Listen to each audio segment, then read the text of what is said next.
absolutely have been getting smoked this week in my training. Oh man, I went with a brown belt 2 nights ago in comp training. Bloody hell, mate. Absolutely know how to slaughter someone. I've never, like, you know those times like in jiu-jitsu, if you guys practice the judge a lot, have you ever noticed that, like, when you have a day and you're just getting submitted, you know, maybe you can think back to your white belt days, or maybe you are a white belt and you're just getting smashed and submitted and not having any success at all. So you had a really crappy training session, and then you go to drive home, and then you just want to be in peace. So you turn you just turn the radio off, no music, and you just drive home in silence. Your arms burning from maybe being tapped out too much and then you not tapping, or the knee you got to the face, or the rash you got on your neck from being chafed by the other guy's gi. Oh man, those are the days that will make you either quit jiu-jitsu or will make you just train harder and just keep going because you just don't want to suck. And that's kind of what I'm at. Kind of at a moment where I just want to get better. Don't want to suck anymore. And yeah, so that's what we're going to do tonight. Just going to get to training. I'm going to have a bit of a no-gi. So a bit of no-gi training, and yeah, see what we can whip up.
Man, so it's absolutely freezing today. I'm gonna struggle to get on the motorbike during winter, so I'm out here making videos for you guys, suffering, putting myself in the elements. Aren't you guys lucky? I'm in my very, very dorky winter motorcycle outfit. Ooh, it is warm, like it is warm. I'll give it that. But you know, when I hop on a motorcycle, I generally just don't want to look like a nerd. You know, everyone wants to look cool, but it's gonna save me tonight and save me from the cold wind chill. Woo! I'm so lucky as well. This is like a $800, maybe, yeah, $800 to $1,000 sort of like motorcycle suit or whatever. I got given it by one of my bosses when I was working at the brewery. So I thank him. I think he retired from riding motorcycles. You know, he's a young man, but he was just going to give it to, I don't know, give it to the Salvation Army, give it to the salvos, give it to the, you know, people who need it. But he's like, oh, I thought I'd ask you first. I'm like, yes, I will take that. So I'm pretty lucky. Whenever you can get some free motorcycle gear, just say yes, because that stuff is expensive.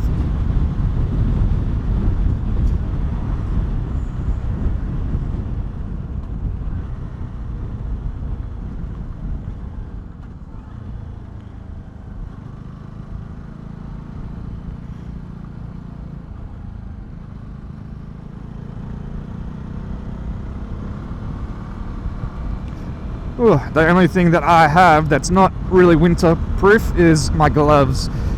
These gloves get rained on. It's going to be miserable. But everything's so darn expensive, you know. I'll get it when I'm ready.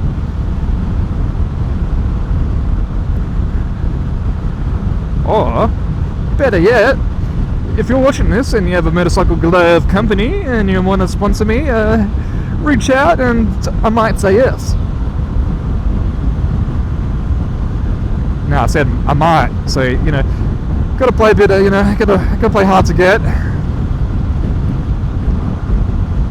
Gotta have a think about it. Woo. Anyway, back to the jiu-jitsu. So when I made a couple of, videos a couple of episodes back about, figuring out a specific concept to try and just deal with the bigger, stronger athletes in jiu-jitsu. And I've implemented a few things that I didn't really speak about, and man, oh man, it's changed my game. You know, I'm still, like, let's just say I was having, I don't even know, let's just say I was having, look at that, I was going too fast around the corner, my fault. If, let's just say I'm playing guard, and the other guy is like, I don't know, he's just like 30 kilos heavier than you, and you're just struggling. What I found that will, let's just say, the chances of you like keeping that guard up against that bigger guy, you know, without him, you know, smashing you, let's just say you got a 40% chance of stopping him, right, and keeping him at bay. I implemented these concepts, and I guess there are more concepts, and I guess, you know, specific sort of like techniques to keep them at bay longer. So, you know, my guard retention probably went up to maybe 80%, let's just say. Don't want to get too cocky now, but yeah, I was absolutely shocked at like how my game went. Like, I saw it like an instant improvement. So one of these concepts that I was doing was if you're sitting down and you're playing seated guard, if you're sitting down and you're within distance where you can touch them with your toes, like you can touch your toes onto their shin, you are within distance to attack. So as soon as you are within distance to attack, do not wait for the other guy to put his hands on you. Do not wait for that. You gotta make a hook with your foot, grab onto his collar and start to attack and be on the offensive. Doing that, my game increased so quickly. I was like, oh my god, I got this position, oh hey, I'm actually dominating from here. So try that if you guys are struggling, in dealing with the bigger guys. Just as soon as you're within reach, you know, I have my feet as a gauge. As soon as I can touch the other guy's shin with my foot, I'm making a hook and I'm grabbing onto his collar if I'm in the gi, and I am attaching myself to him, getting as much points of contact as I can. You know, if I can get all 4 points of contact, I'm laughing, absolutely laughing. And so it's like being on the offensive straight away stops him from playing his game, and that's what's, you know, I think maybe I've been waiting for the other person maybe to play their game first, to react to it, and maybe to counter to it, and it's just not the way you want to play jiu-jitsu. You'll just end up more often than not in side control, absolutely hating life and getting frustrated with your jiu-jitsu, which is what I was getting. I was getting frustrated, you know, dealing with these new, strong, athletic white belts. Yeah, just absolutely destroying me. And I'm like, you know what? That shouldn't happen. So, made a few adjustments, and yeah, absolutely having fun now, which is awesome.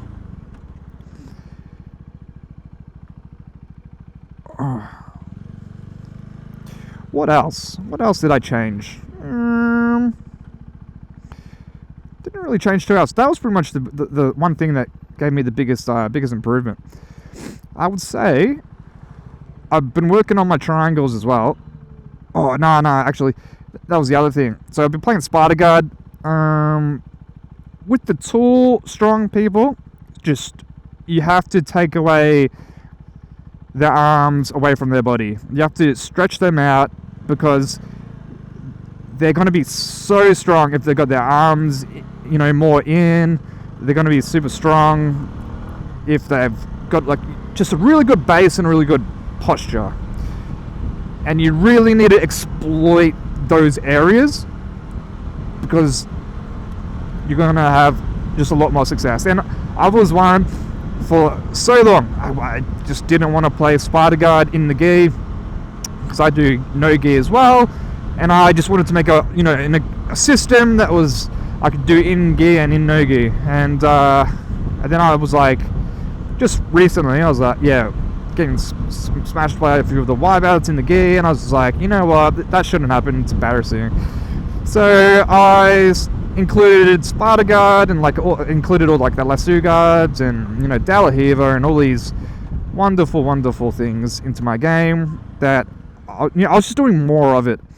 Spider Guard, I actually added in because just not a big fan of playing it, but I am now, because I'm winning most of the rounds and throwing up triangles, so it's fun. But yeah, absolutely, 1 foot on the hip, you know, a foot on the spider, one of the arms, playing Spider Guard, and just stretch them out. Absolutely, just stretch them out. Once they're stretched out, shoot for a triangle, try an armbar, and see what happens, eh? Because you never know, that might be your option to just dominate the round. And if you see an opportunity to win, I would take that opportunity. Now, I actually don't know the way to jiu-jitsu from here, so this is going to be interesting. Just trying to go a new way, kill some time, try not to get lost. That's what it's all about. Adventuring around and trying to get to jiu-jitsu class.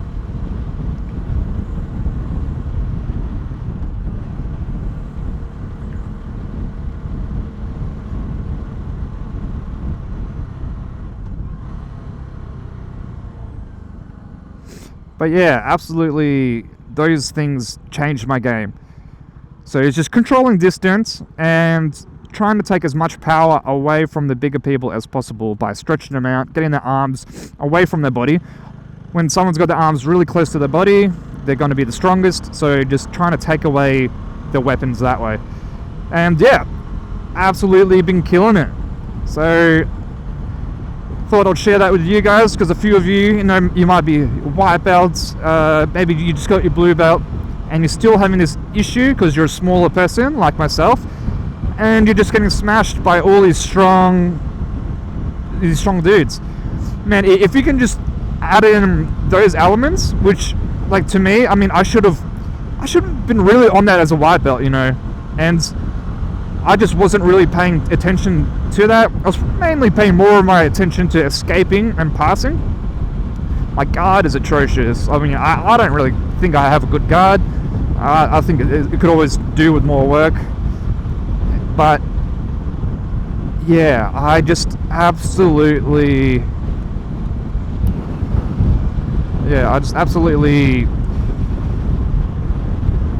should have been,